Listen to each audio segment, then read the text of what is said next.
भरत मिलाप देखकर भाव विभोर हो गए श्रद्धालु। नमस्कार, आप देख रहे हैं सुलगता सच न्यूज। उत्तर प्रदेश के आजमगढ़ के जहानगंज से हमारे संवाददाता विजय प्रताप यादव की रिपोर्ट। आजमगढ़ के जहानगंज थाना क्षेत्र अंतर्गत सुवल बाजार में हो रहे रंगमंच पर भरत मिलाप देखकर जनता भाव विभोर हो गई, जिसमें दिखाया गया कि भगवान राम के बन जाने के बाद भरत लाल जी किस प्रकार अपने अयोध्या वासियों के साथ चित्रकूट में जाकर श्री रामचंद्र जी को अयोध्या का राज देने के लिए मना रहे हैं। ठीक इसके पहले अपनी दिखाया गया था जब श्री रामचंद्र जी की राज्याभिषेक करने के लिए राजा दशरथ जी तैयारी कर रहे थे। उसी समय उनकी दासी मंत्रा महारानी ठेके के पास जाकर उनको भड़काने का काम की और कही कि रानी, तुम्हारे पुत्र भरत का ननिहाल भेजकर अपने बड़े पुत्र को राज्याभिषेक करना यह सरासर अन्याय है, इसलिए तुम महलों में एक दासी की तरह काम करोगी और महारानी कौशल्या राजमाता बनकर महलों में राज करेंगे और तुम्हें मेरी तरह दासी की तरह जीवन गुजारना पड़ेगा। यह बात सुनकर महारानी कैकेयी ने दासी से पूछा कि तुम बताओ, इसके लिए मैं क्या कर सकती हूँ कि जिससे मेरे पुत्र भरत को राज मिले। तब दासी मंथारा ने बताया कि रानी, तुम याद रखो कि देवासुर संग्राम में जब तुमसे राजा प्रसन्न हुए थे तो तुमसे वरदान मांगने के लिए कहे थे, तो आज वह समय आ गया है दोनों वरदान मांगने का। तो तुम पहले वरदान में भरत लाल को अयोध्या का राज तिलक और दूसरे वरदान में राम को 14 वर्ष का वनवास, लेकिन इसके पहले तुम महाराज दशरथ को राम का सौगंध खिलाकर सब वरदान मांगना। नहीं तो बड़े चतुर और चालाक हैं, बाद में कुछ भी हो सकता है।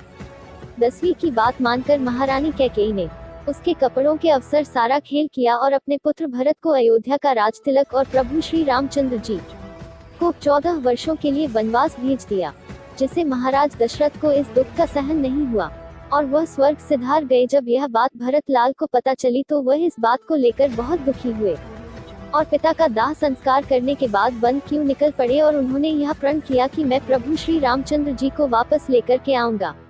लेकिन प्रभु ने आने से मना कर दिया और फिर इनको अपनी चरण पादुका देकर अयोध्या वापस कर दिए। ऐसे ही लेटेस्ट खबरों के लिए सुलगता सच न्यूज चैनल को लाइक करें, सब्सक्राइब करें और बेल आइकन को दबाना ना भूलें, ताकि हमारी आने वाली हर वीडियो की नोटिफिकेशन सबसे पहले आप तक पहुंचे। इसी प्रकार तो हम भी तैयार हैं, लो यह चरण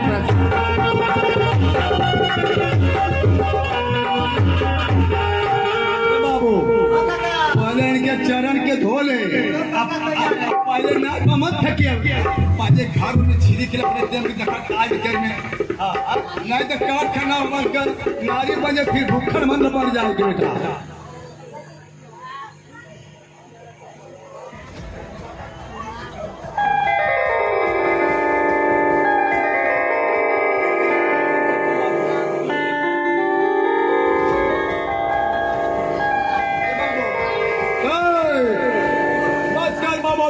ठीक है बस हो गल कमाल यार। ना पर बैठाना के पार उतार बेटा। हाँ बैठाओ जल्दी आप। ठीक है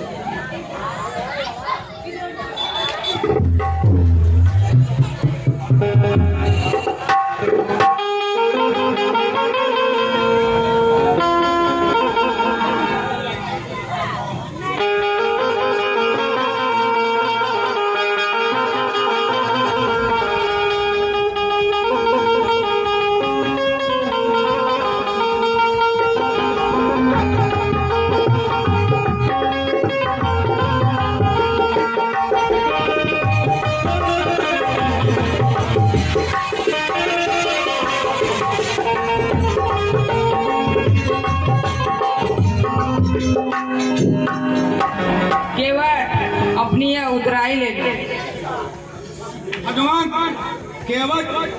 केवल से खिवाई नहीं रख। केवल मैं राम, यह मेरी पत्नी सीता और ये मेरा छोटा भाई लखन। अरे बाबू, हाँ काका।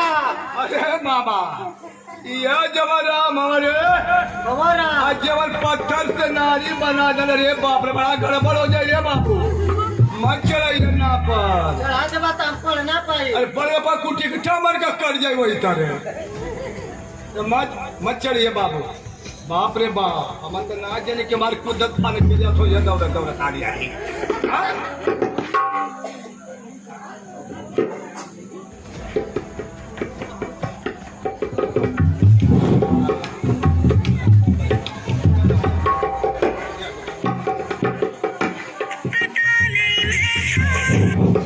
कि कवन करनवा धैला कि कवन करनवा धैला जोगी या कभे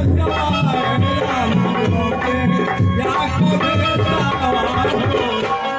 तेरा मस्ताना वाम सीता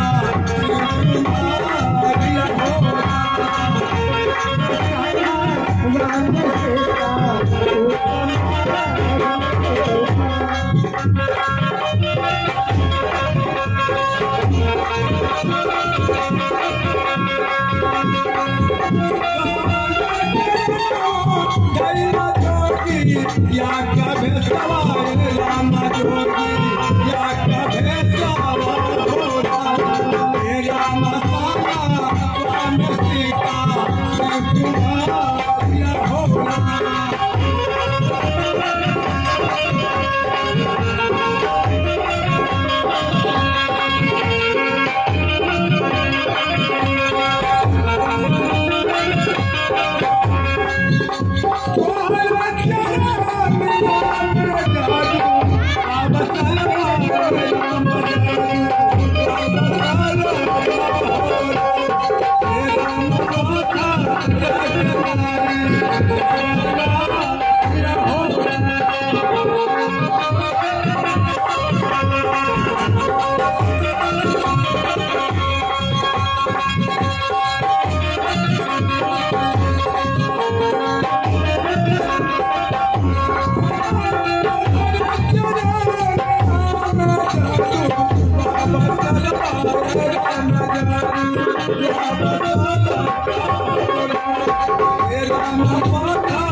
भैया लास्ट पूजा के मास्टर के दे कहाँ का लाश लेके चलेगा कहाँ का लाश अरे अयोध्या के राजा दशरथ जी की लाश है।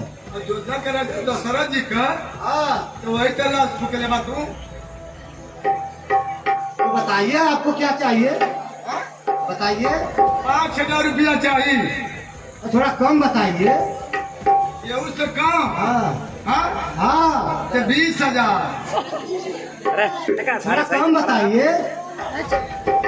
और कम बताए तो 25,000 हो जाएगी। थोड़ा ज्यादा बताइए। तब आ गया 20,000 और ज्यादा बताइए। 15,000 और ज्यादा बताइए। 10,000 और ज्यादा बताइए। 5,000 और ज्यादा। तब दे दिया 421 रुपया। बस बस नहीं बस ज्यादा, थोड़ा और ज्यादा बता दीजिए। तब दे दिया 320 रुपया। ठीक है।